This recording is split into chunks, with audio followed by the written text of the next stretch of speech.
Vamos falar desse tema agora que o Chico traz para a gente, então. A Comissão de Constituição e Justiça da Câmara acelerou nesta terça-feira a tramitação de uma proposta que prevê a criação de uma aberração.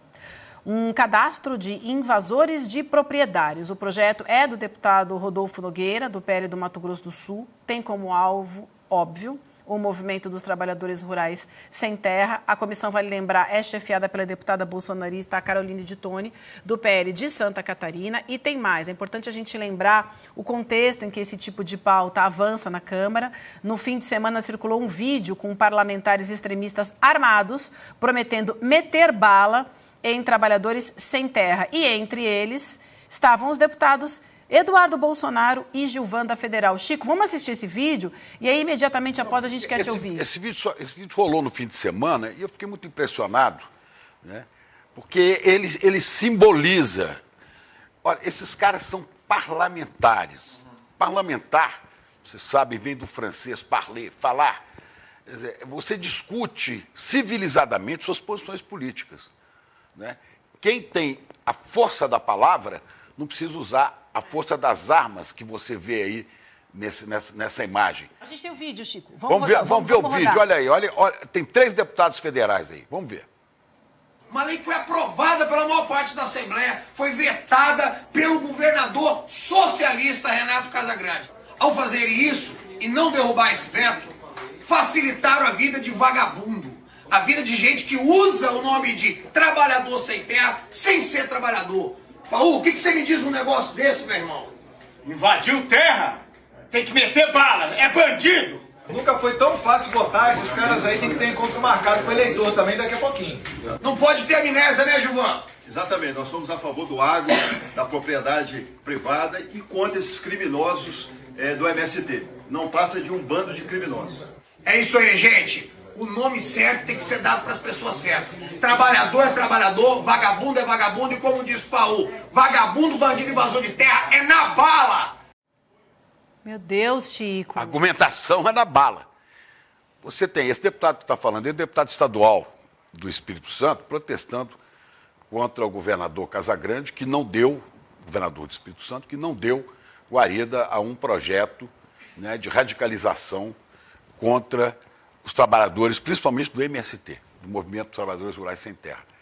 Mas ele leva aí para esse vídeo o deputado Gilvan da Federal, é um cara que veio da Polícia Federal e que é deputado federal pelo Espírito Santo. Que é o que anda com a bandeira do Brasil no ombro. Aquela coisa ridícula.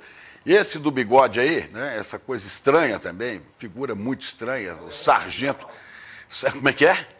Leôncio do Pica-Pau. Leôncio do Pica-Pau.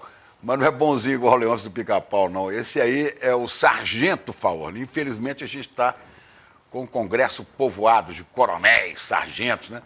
Então, esse sargento Faor, né, é deputado também. Ele é do PSD, se não me engano. É do PSD. E você tem aqui, ao lado do deputado capixaba, do estadual, você tem Eduardo Bolsonaro, né, com um fuzil na mão, olha. Então, esse pessoal está fazendo uma pregação da violência e quer se ancorar também nesse projeto de lei que foi acelerado ontem na Câmara Federal pela Comissão de Constituição e Justiça, como você disse, presidida pela Carol de Tone, que é do PL de Santa Catarina. Tem como relatora desse projeto a deputada Bia Kicis, também do PL. Só piora. Só piora. Eles querem aprovar um projeto que faça um cadastro, que eles chamam de cadastro de invasores, mas, na verdade, quem é que botaria nome dos tais invasores, que seriam teriam ficha criminal imediata, né? Quem botaria isso seriam as autoridades policiais. Autoridades da polícia podem, né, colocar, você entra no cadastro.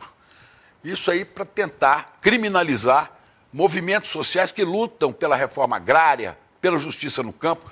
Porque essa turma armada aí, Calejão, essa turma armada está aí disposta a enfrentar, porque é criminoso quem invade, né? Eles não vão atacar grandes fazendeiros que grilaram terras, que invadiram terras da União. Exatamente. Né? Sim. Porque são invasores, né? Esses são invasores. Claro. Ocuparam terras, invadiram terras, muitas vezes, né, terras da União, terras que estão sob conflito, e quando os trabalhadores rurais sem terra, que ocupam terras ociosas, que não cumprem sua função social, né, aí você quer atirar nesse povo que produz agricultura familiar. Tentam com isso sensibilizar quem? O agronegócio, os grandes, né? Que eu não entendo, que levaram ontem, o presidente Lula ontem anunciou 400 bilhões de reais para o Plano Safra, para financiar o agronegócio. Sim. Deu 85 bilhões também para a agricultura familiar. Ontem, né? Anunciou o novo plano. Apesar disso, esse pessoal continua querendo espalhar o conflito. Agora, pode ter também uma tentativa, viu, gente, de mostrar força. Estamos armados, né? Um momento meio desesperador para eles, né? Eu acho. E eu acho também, se vocês puderem colocar a produção de volta à imagem das figuras, que tem um raciocínio que eu quero fazer. Veja, sob a égide do capitalismo, a propriedade privada é mais sagrada do que a própria vida. Essas pessoas entendem talvez não no nível teórico, mas no nível prático, essas pessoas entendem que isso conversa com uma parcela gigante da nossa população, Vivian. Que é o cara que acorda cedo, que trabalha loucamente para comprar um carrinho, que trabalha loucamente para ter a sua casa própria, e que com isso vê a possibilidade de se sentir ameaçado por invasores de terra. Quando esse cara vê isso, ele se sente protegido. Ele diz, é isso aí, se alguém tentar invadir a minha propriedade, eu mando bala. Então, com esse esgarçamento do tecido social brasileiro, figuras como Gilvan, como o Farrur, como o Eduardo Bolsonaro, que não teriam um mínimo protagonismo social em qualquer outro tipo de contexto, passam a exercer uma função importante no debate público, entende? Porque em qual outro contexto uma figura como Eduardo Bolsonaro, como Gilvan da Federal, teria a mínima contribuição a fazer? São figuras limítrofes que não atuam para além da violência, do ódio e da discriminação, mas que, infelizmente, com a própria ascensão do bolsonarismo, ganham relevância e ganham um lugar de fala no próprio debate público. É triste, né? Você vê principalmente o Farrur nessa imagem, ele tem cara de que está quase num surto psicótico, Vivian. Mas vivem assim, né? Entendeu? Vivem alimentando ódio, pregando violência. Não tem nenhum protagonismo no debate parlamentar, no debate de ideias. Eles fazem isso para aparecer nas redes, né? Certamente esse vídeo sonha exatamente com isso. Vamos aparecer. Porque no debate do parlamento, onde prevalecem as ideias de uma maneira civilizada, eles não têm o que dizer, né? São toscos. É um bando de gente ignorante e que quer trabalhar nessa linha aí, na linha do tiro, porrada e bomba. Agora, o império da lei tem que alcançá-los, né? Eu acho que esse vídeo aí que foi exibido com ameaças explícitas, principalmente um MST no final, devia ensejar uma denúncia ao Ministério Público para que seja aberto um processo. Isso não é isso. Olha esse bigodudo. Olha, isso não é para ser... Põe a imagem aí. Esse é o Sargento Faur. Ele está bonitinho lá na Câmara, né? Aí. Tem uma arma ali, não é, gente? Uma arma na gravata. Tem uma arma na gravata. Uma arma, detalhe interessante. Agora, quer Eles tirar a vão estar no prova... final de semana, né? Desculpa. Imagina. Final de semana agora, no evento da extrema-direita. CEPAC. Exatamente. Estarão todos eles lá. Exato. Vamos explicar aqui, explica um pouquinho o que é o CEPAC também. O CEPAC é essa convenção, essa reunião da extrema-direita que vai acontecer em Camboriú agora, Balneário Camboriú. Do Javier Milei. Isso, Milei vai estar lá, Eduardo Bolsonaro vai estar lá, todas essas figuras... Jair Bolsonaro. Estarão lá, o próprio Jair Bolsonaro. Agora, quer tirar a prova real e inverter essa equação? Imaginem o que aconteceria se um grupo de trabalhadores sem terra se reunisse portando armas e dissesse o seguinte, é corrupto bom que compra apartamento com dinheiro vivo, tem que entrar na bala. E a gente vai meter bala em corrupto que lesa o erário público, porque esse dinheiro é nosso e vocês estão metendo a mão no nosso dinheiro. Você imagina o que aconteceria se 6 ou 7 trabalhadores sem terra se reunissem com armas de fogo e fizessem uma fala dessa natureza. César, mas dá para imaginar, quem lê um pouquinho de história sabe que os Estados Unidos têm uma história muito íntima com armas de fogo, né? Lá existe um debate muito diferente do nosso.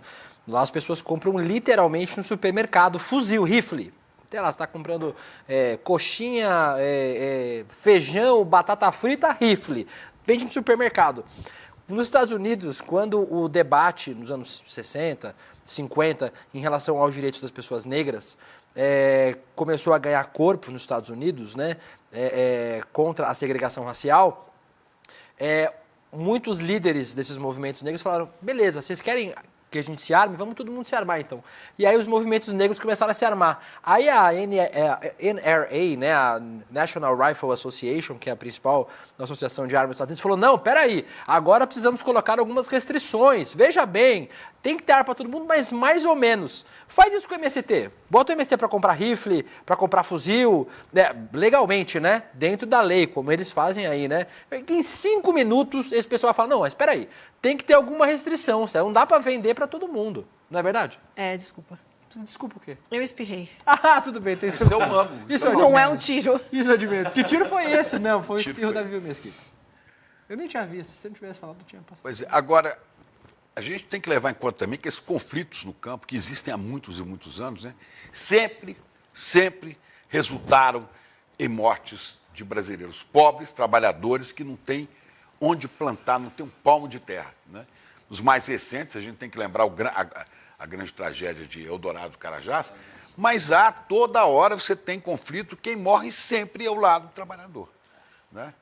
Sempre, e nunca isso resulta realmente em punição de grandes fazendeiros, nada disso. Eu estou vendo aqui, a Polícia Federal está investigando já há algum tempo um grupo na Bahia, um grupo miliciano, chamado Invasão Zero. É um grupo que reúne policiais e ex-policiais com fazendeiros armados, dispostos a atacar indígenas e pessoas ligadas aos movimentos como o MST e outros movimentos sem terra. Então é este clima que o Brasil tem que superar.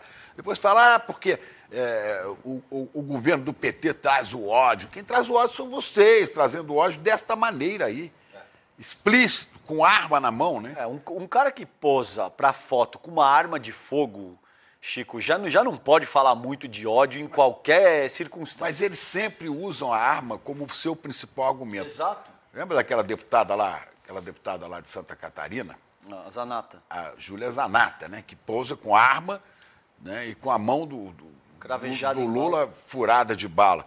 Quer dizer, é preciso que essas pessoas sejam contidas dentro do império da lei. Lei que eles desconhecem, mas que vai chegando, e eu espero que continue, e botando a mão aos poucos nesse povo.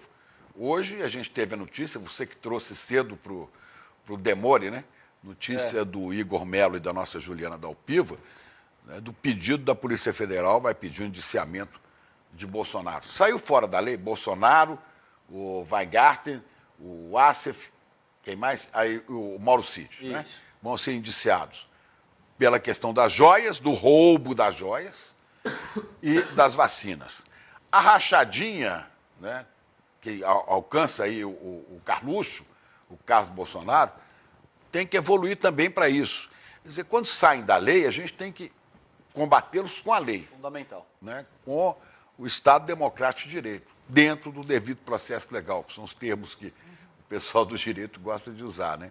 Não é com arma. Não é com arma. Chamar só a atenção que você falou justamente desse grupo Invasão Zero, é uma reportagem de abril, tá? Mas é disso que o Chico trazia há pouco. Continua. Então, a Polícia Federal investigando esse grupo Invasão Zero, que é apontado como miliciano na Bahia, criado por fazendeiros.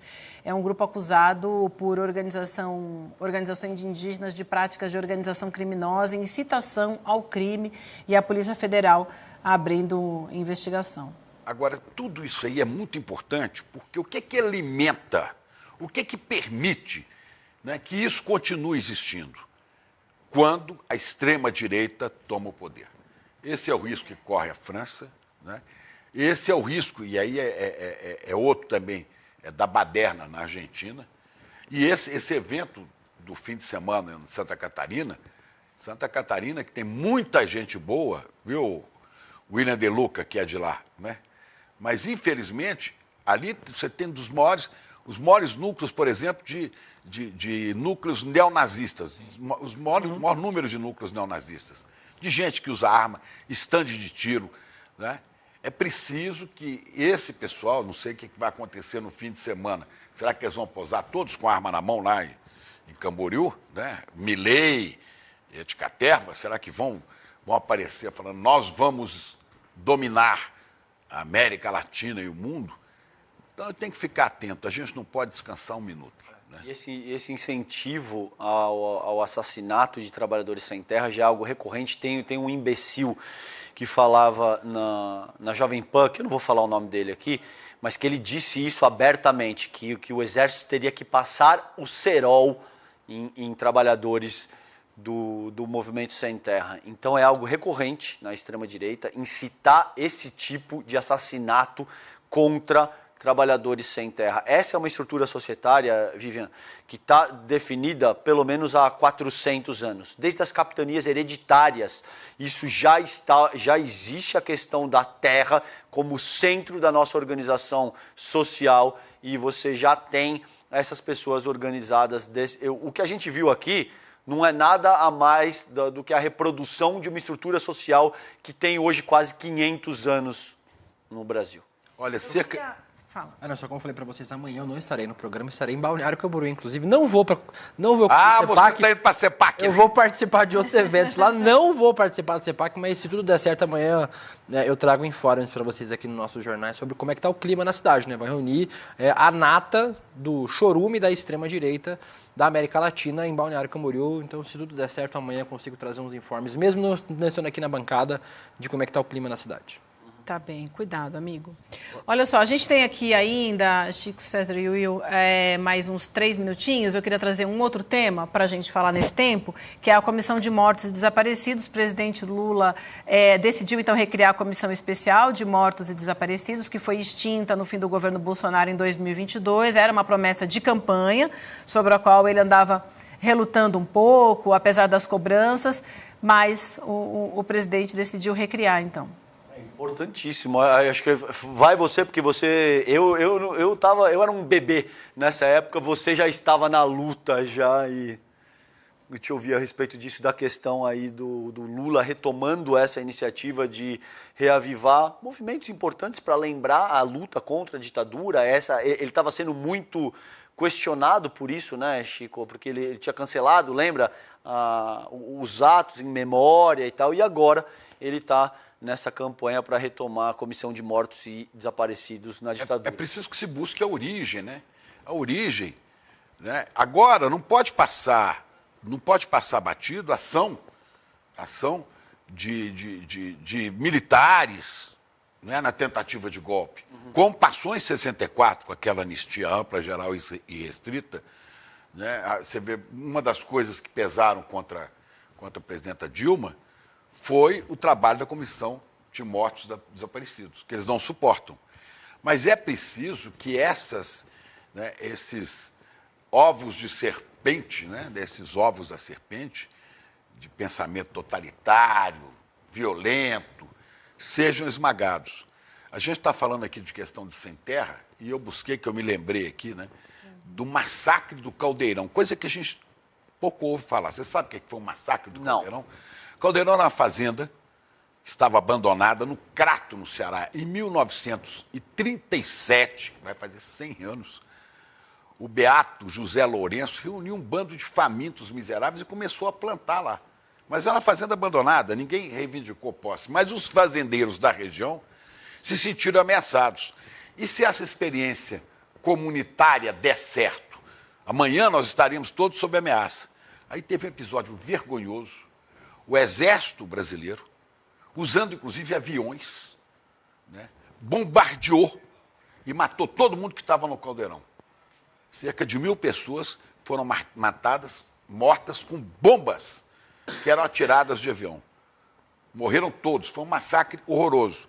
E a gente não estuda isso, a gente não sabe disso nas escolas, né, mas está registrado na história da luta pela terra, da luta do brasileiro pela sua pátria, pela sua terra. E continua.